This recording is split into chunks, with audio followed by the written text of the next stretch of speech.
Hey y'all, I'm back with another video on today.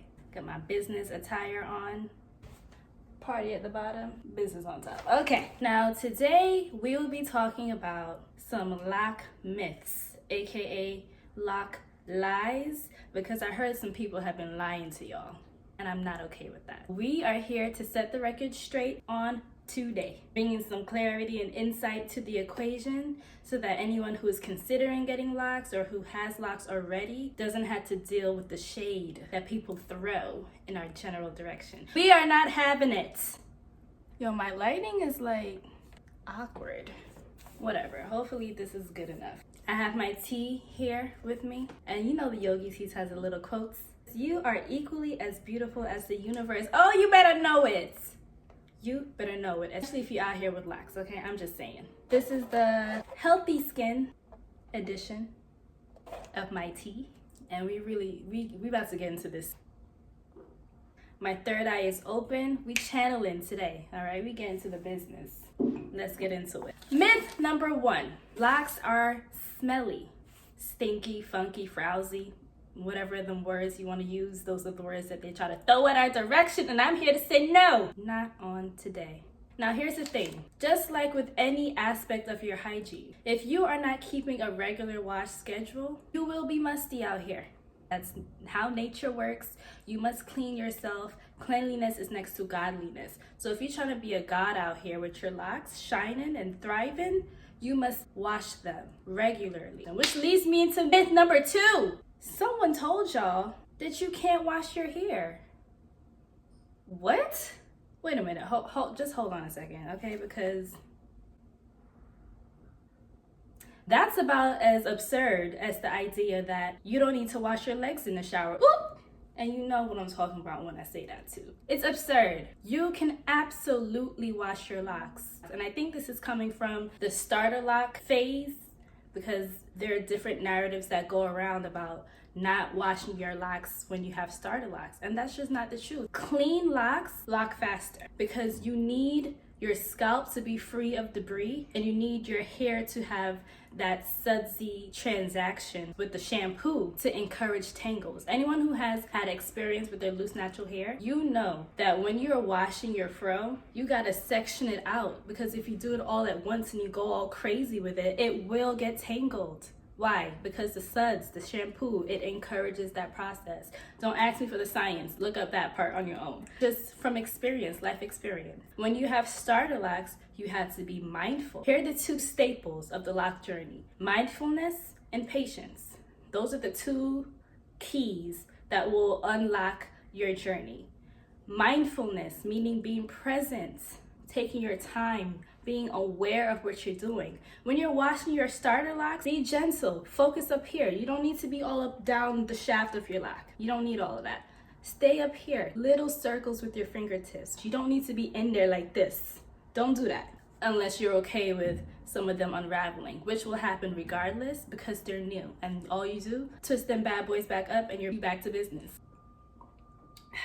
Moving on. Myth number 3, which is in the same realm, but I have to separate it because they are each their own lie, and you have to have clarity in knowing that each level of this is not true. Myth number 3, you can't wet your locks. Why are people lying? Stop lying to people. If you don't know, don't speak on it. You see, as you can see, I feel very passionate about this because I've been here for the whole journey, and I don't appreciate it when people who haven't even stepped foot in the arena create ideas and then spread it to people. Or even if you have had locks and you had a bad experience with your locks, don't project that experience onto other people. You can wet your locks, especially if it's interlocks. You don't even have to think about if you gotta wet it or not with interlocks. Whatever method you use, you can wet them. Here's why. Water is moisture. You can allow water to touch your lock. It's not a weave, it's not a perm, it's not one of those situations. It's your hair coming together and becoming an even stronger version of itself. Why are you making your locks be thirsty? Hold up, the sun playing games today. The sun is like doing this today. Bottom line, wet your locks. You don't have to dip your whole hair under the faucet. You don't have to do all of that. Mindfulness. Here's how I used to do it. When I had starter locks, my hair was up here. So I would just go in the shower and bathe as normal, legs included, and just let the water splash up from my body or from the shower pressure, and just let that be the thing. What I do now is I throw it up in a messy bun and I just exist like that. Ooh, baby, I gotta wipe you down. She's a little dusty today, but it's okay, I got you. This is Monet. It's just like a plant, especially the roots. Let the roots get wet or misted, the roots, because you are nourishing and encouraging the growing process. Boom. Myth number 4. 4. 5, 6. Okay. You need gel or wax to lock your hair, or to make it lock faster, or to keep your retwist longer. False information. It's fake news. They're out here spreading fake news. You don't see it? You really only need water. If we were in an apocalypse right now, you wouldn't be scavenging for gel. If it rains and you were able to get your hair wet, you bust in that retwist right at that time. And the thing with gel and wax, they contribute to buildup. And when you have locks, it's incredibly easy to acquire buildup. I hear Panther like scratching behind the couch. It would be nice if they would come out, you know, right now so y'all can see them. Matter of fact, because in my last video, y'all were talking about how you wanted to see Panther and Onyx, and they were ghosts, so. You hear the feet? There they are, grubbing. Ooh, she likes to play with her food first. You know, that's how she operates. Let me get a close-up. Look at her. You see how she, what's wrong with her? Come, show some love, Onyx, because you nicer than Panther. Yes, baby. Panther. Say hi to the people. She's such a baddie. Like, she's so cute. She's so pretty. Whatever. Anyway, what was I saying? If you want to get spicy with it, throw some oil in the mix. That's where I'm at. I'm spicy with my retwist, so I use oil as well. Myth number 5. You have to prune your locks. And pruning, if you don't know, for locks means cutting the frizz off the length of the lock. As you see, I don't have no frizz on my locks anymore. Why? Because they're mature now. The frizz is there to help your locks determine this new formation that it's about to be a part of now. So the frizz is your hair trying to figure it out until it comes together and it is locked. It's contributing to the strength and the core of your lock. It's necessary for the locking process. If you're trimming the frizz because you are worried about presentation, I'm guessing, you're doing yourself a disservice. You don't need to do that. Let your hair be. The frizz is now gone because my hair now knows the formation is together now. I don't need nobody to tell it anymore. My hair is sovereign. I got fur all over my sweater. Oh my gosh. You do not need to prune your locks at all. Don't do too much. Patience, that's where the patience comes in. Just let the frizz run its course, because it will run its course. You feel me? Myth number 6. Look at my nails, look at these. Ooh, okay. You need long hair to lock. No, you don't. No, you don't. You really just need like an inch worth of hair and boom, you in the vicinity of locking your hair if you want to. With me, I already had a frill because I was in a natural hair journey first, and then I locked from there. But even still, with the length, your locks are gonna shrink up. So even though my length was initially here, when I locked it, it shrank up. So it was like up here with it. First it's like this, and then it relaxes a little bit, and it comes down like this a little bit. My fists were supposed to be the locks. Anyway, if you want to cut your hair, then 2 months later, you're like, yo, I really want locks, but I heard you need your hair to be long first. You heard wrong. When you have about let's say this is an inch, you already seen those videos or have experienced African women braiding hair and they got that grip. So with 1 inch worth of hair, that is enough to grip on a comb and coil. You might not be able to do 2-strand twists as your initial locking format. The only thing length would impact the way that you start your locks, but you don't need them to be super long in order to get them. It just isn't true. Myth number 7. Locks are limiting. First of all, no. Second of all, hell no. Okay?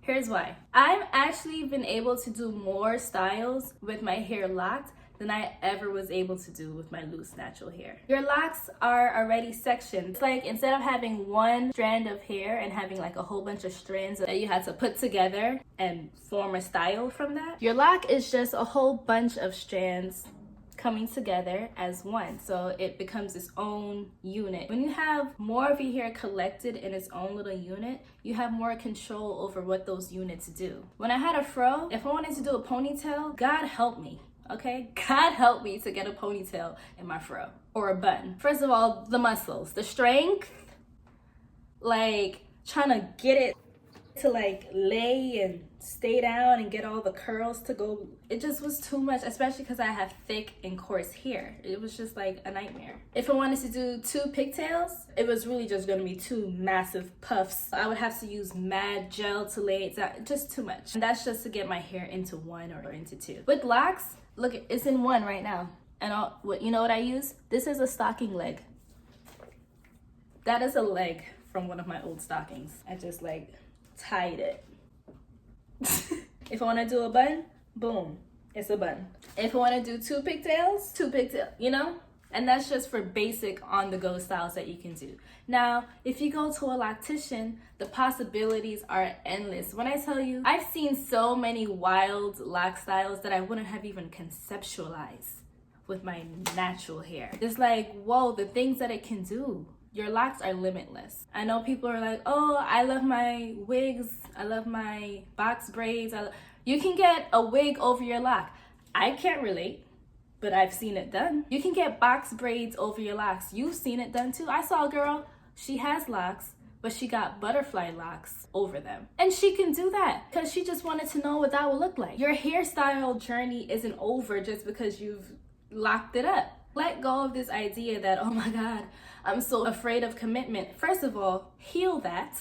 You shouldn't be so afraid of something that your heart is calling you to do. If you want to do it, do it. Stop looking for excuses. You know what I'm saying? You're not losing access to hairstyles when you lock your hair. You're actually opening the door to even more styles that you've never even thought to do before. Myth number 8. Locks are unprofessional. The real tea is, who defines professional? Where do we get that idea from? It's important to evaluate the origins of your belief systems. Where did they come from? Who gave them to you? And are they true? Do they resonate with who you are now? Because the idea of locks being unprofessional does not resonate with me at all. I've gone on many job interviews with my locks, and I actually get complimented on them. Nobody's looking at me like, ugh, you gonna teach my child? Nobody's looking at me like that. Like, come on, sunlight, be steady, baby girl. Yeah, no one's questioned my credibility as an educator because of my locks. I have a master's degree. Me having locks didn't stop my brain from functioning. See what I'm saying? Having locks doesn't make you all of a sudden incapable of doing the things that you do. It doesn't determine if you're a good doctor, a good lawyer, architect, physicist. It doesn't determine any of that. It's your hairstyle. So you already know there's dress codes, and if you really look into the history of where those dress codes originated from, you will understand why this idea of professionalism is not your business. That's not yours. Don't accept it as your... If you go for a job interview and they tell you, yo, you are so qualified, everything is great, but you have locks, so that's not a good look. And yes, it's gonna be disappointing, but it's also gonna let you know that this is not the job for me. Because that's another part of the locks journey, is being true to yourself, regardless of how other people feel about it. Mindfulness, patience, yes, but also the truth, being true to yourself. So if somebody else has a problem with you or suddenly feels like your skills don't match because you have locks in your hair, dead that. It's a dub for that. Move forward to something that's better for you. Myth number 9. Locks are indestructible. Everybody, let us all laugh. Because that is ridiculous. I fucked around and made myself laugh for real. Locks are not indestructible. They're still your hair. And your hair still needs to be taken care of, and you still need to be kind of gentle. Maybe you can tug on it a little bit more. You can do stuff like that, but you can still experience breakage, split ends, fried ends, all of that. I experienced it. Just messing around with bleach. Within the span of 1 year, I bleached my hair twice so I can get them red and purple, you know? It was a good time. But you know what it also did? It damaged the F out of my ends. Like, my ends became fried, like the Grinch's hands, okay? Like that. You know, split. And I was trying to hold on to my length for as long as possible. I really was.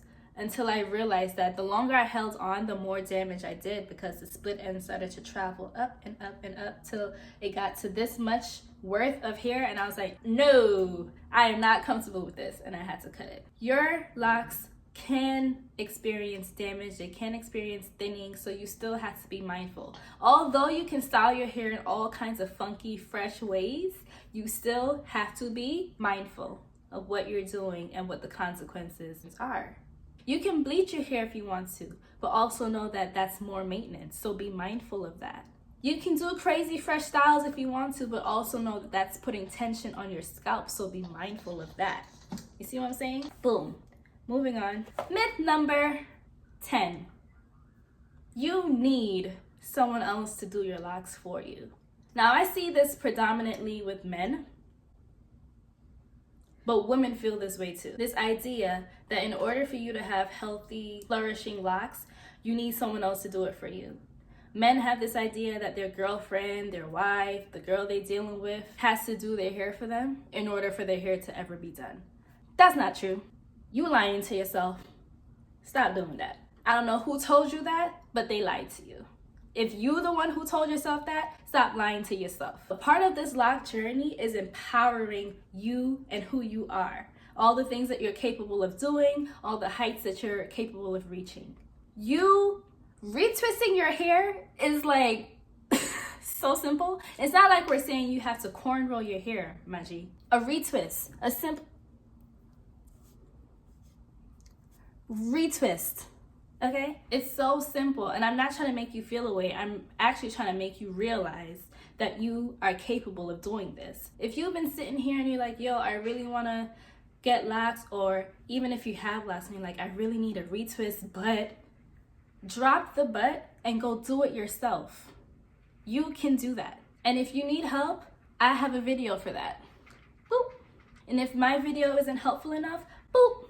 YouTube has others. Because there are other people in this community. That's why it's a community. We are here to help you empower yourself. We're here to provide the tools and the resources for you to use yourself. You don't have to rely on somebody else to do your hair for you. You simply do not. Drop that narrative, empower yourself, because you are capable. All right? And last but not least, myth number 11.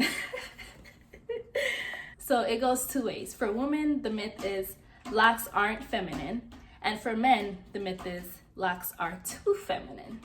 Both of them are ridiculous. Like, ooh, look at the sun shining on me. But it's like wildin' still. Bruh. Let me start with the ladies. Ladies first. Whoever told you that locks aren't feminine is a hater. Point blank, period. And if you're the one who told that to yourself, stop hating on yourself. Stop it. Femininity is an energy you carry. First of all, we all, men and women, and non-binary folks, embody masculine and feminine energy. It's the principles of nature. Like with basketball, you think it's a masculine thing, but it's actually feminine. The movement on the court, the way you had to glide on the court, it's like a jazz, they say. The way you had to pull back. And for a jump shot, you had to let it float. You had to flick your wrist and let it float off your fingertips into the net. The act of it going into the net is the masculine part. The strategy, the aim, the precision, the action. But the motion is feminine. Everything has masculine and feminine principles attached to it. That's the duality of life. As a woman, you don't ever have to worry about something that you do to your hair taking away your femininity. You can be bald-headed, girl. You can have no edges, sis, and you can still be feminine because it's your energy. You carry it, so you tap into it. And what is feminine energy? Intuition, emotions, feeling into things instead of just reacting, trusting yourself, seeing the unseen, the dark side of things, mystery. That's feminine energy. You mean to tell me that that's exclusive to long hair? Cut it out. Stop it. Drop the nonsense. It's foolishness. And we're killing these narratives, we're killing these old beliefs because that's the time that we're in anyway, and we're not having it anymore. Don't let nobody lie to you. Find out the truth for yourself. For the men, this idea of locks being too feminine, once again, masculine and feminine exists within you. It's time to accept that concept. It's time to accept that. Feminine energy doesn't mean anything towards your sexual preferences. So if that's where your confusion is, cut that out as well. Feminine energy is all the things that I named before. And if you like 𝒊𝒏𝒒𝒔𝒊𝒏𝒂𝒔, you like feminine energy and you embody it. So stop. If you play soccer, football, feminine energy is in there.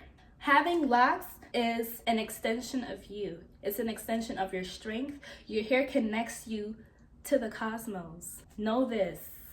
Your hair connects you to spirit, the spiritual realm. That's why people who have locks, and the longer their locks get, there's something about their energy that you're just like, what is it? Like, I'm feeling something. You just seem so elevated. Yeah, because I'm connected, I'm downloading. So men and women, allow yourself to embrace this lock journey. Allow it. Embrace the masculine and feminine energy that you carry. Tap into it. Learn it. Use it. These are your superpowers. I'm dropping gems in here. Okay, 𝒔𝒊𝒏𝒆𝒔𝒊𝒆𝒔. And on that note, I feel like that's a perfect place to dip up out of here. Hopefully, I cleared up some things for you. I helped you find some truths. I hope you find something that resonates with you, some new insights, some perspectives to carry with you moving forward. And the next time you hear somebody out here, look, the sun coming back. The next time you hear somebody out here spreading a lie or a myth, whether it be about locks or anything else, shut it down. If you know the truth, shut it down. And if you feel like you're dealing with people who are just not receptive to the truth, recognize that. Be mindful, recognize that, and know when to withdraw your energy. And on that note, see you in the next video.